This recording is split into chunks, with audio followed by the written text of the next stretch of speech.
Hello दोस्तों, आपका सभी का स्वागत है मेरे इस चैनल आर के एडुकेशन स्क्वायर में। तो आज का हमारा टॉपिक है अकाउंटिंग सर्कल।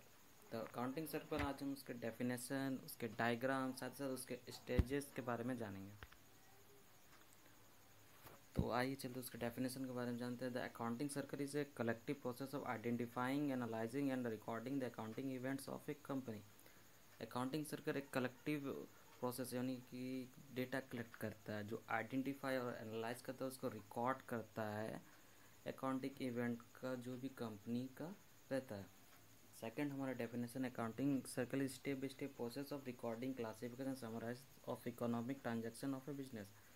अकाउंटिंग साइकिल एक स्टेप बाई स्टेप यानी कि मेरा day to day by process, line by line process रहता है, जिसको रिकॉर्ड करते हैं, उसको क्लासीफाई करते हैं और इकोनॉमिक डिसीजन लेने में बिजनेस को हेल्प करता है। और जितने भी तरह के बिजनेस ट्रांजैक्शन होते हैं उसको हम रिकॉर्ड करते हैं बाई स्टेप। अब डायग्राम ऑफ अकाउंटिंग सर्कल। तो डायग्राम ऑफ अकाउंटिंग सर्कल में देखते हैं, सबसे पहले स्टार्टिंग करते हैं फाइनेंशियल ट्रांजैक्शन के। फिर ये नेक्स्ट रिकॉर्डिंग जनरल, जो भी ट्रांजैक्शन उसको पहले जनरल में रिकॉर्ड करते हैं। उसमें भी जनरल में कैश से रिलेटेड, परचेज सेल्स से रिलेटेड, सेल्स रिटर्न से रिलेटेड, किसी भी तरह का ट्रांजैक्शन को हम रिकॉर्ड करते हैं। फिर जनरल के बाद हम उसको लेज़र में पोस्टिंग करते हैं, जो भी अमाउंट। फिर लेज़र के बाद जो भी हमारा बैलेंस बचता है उसका डेबिट या क्रेडिट अमाउंट को हम ट्रायल बैलेंस में भेजते हैं, और उसके बाद हम उसको इनकम स्टेटमेंट में भेजते हैं, और नेक्स्ट एट लास्ट में हम उसको बैलेंस शीट में उसको पोस्टिंग करते हैं। तो ये था हमारा अकाउंटिंग सर्कल का डायग्राम। तो हम इसके बारे में थोड़ा विस्तार से पढ़ते हैं।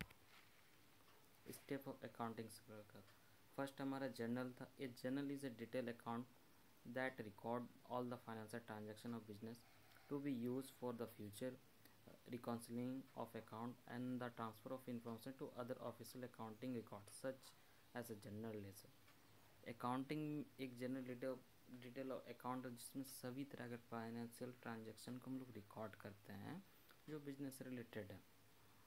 अब उस ट्रांजैक्शन का यूज़ हम फ्यूचर के लिए भी कर सकते हैं, और साथ ही साथ उस ट्रांजैक्शन के उस आगे के अकाउंट बनाने के लिए भी हम करते हैं। अब नेक्स्ट आता है ledger. A ledger is a book और collection of amount account in which account transaction are recorded. Each account has an opening or carry forward balance would record a transaction as either or debit or credit in a separate column and the ending or closing balance। Ledger क्या है? Collection of amount है जी। ये हमारा general के बाद का process है। इसमें हमें या तो कैरेट डाउन या फिर ब्रॉड डाउन बैलेंसिंग मिलता है।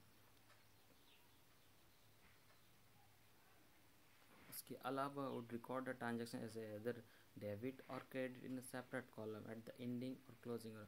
एट लास्ट में हम या तो डेबिट या तो क्रेडिट में हम अमाउंट पुट करते हैं।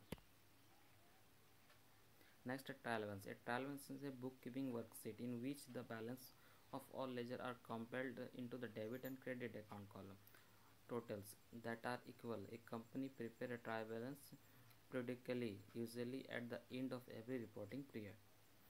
ट्रायल बैलेंस क्या होता है? इसमें हम जो भी लेज़र का जो बैलेंस बचता है हम उस अमाउंट को ट्रायल बैलेंस में पोस्ट करते हैं या पुट करते हैं। इसमें डेबिट और क्रेडिट का अमाउंट इक्वल आता है, और कंपनी इसे हर रिपोर्टिंग पीरियड में बनाती है। इनकम स्टेटमेंट यानी income statement is a financial statement that show you the company income and expenditure। It also show whether a company is making profit or loss for a given period। Income statement एक financial statement होता है जो company income expenditure जानने के लिए बनाते हैं। Income statement में हमको ये भी पता चलता है कि इसमें प्रॉफिट कितना हुआ है, लॉस कितना हुआ है। एट लास्ट हमारा बैलेंस शीट है। Balance sheet is the financial statement of A company which include asset, liabilities, equity, capital, total debt, etc. at the point of time। Balance sheet include asset one side and the liabilities on the other। For the balance sheet to reflect the true picture, both and liabilities and assets should tally assets equal to liability plus equity। Balance sheet एक हमारा financial statement है जो कि कोई भी company at the end of the financial account के time बनाते हैं। बैलेंस शीट में हम एसेट्स और लायबिलिटीज सिखाते हैं। लायबिलिटीज़ में हमारा कैपिटल रहता है, और ऐसे नॉन करंट और करंट लायबिलिटीज़ रहता है साथ ही साथ, और हमारा asset segment non current asset और करंट एसेट रहता है। बैलेंस शीट में एक चीज़ कॉमन होता है, इसमें जो भी टोटल आता है हमारा हमेशा बराबर होता है। अगर ये बराबर नहीं आया तो हमारा बैलेंस शीट कहीं पर मिस्टेक होता है।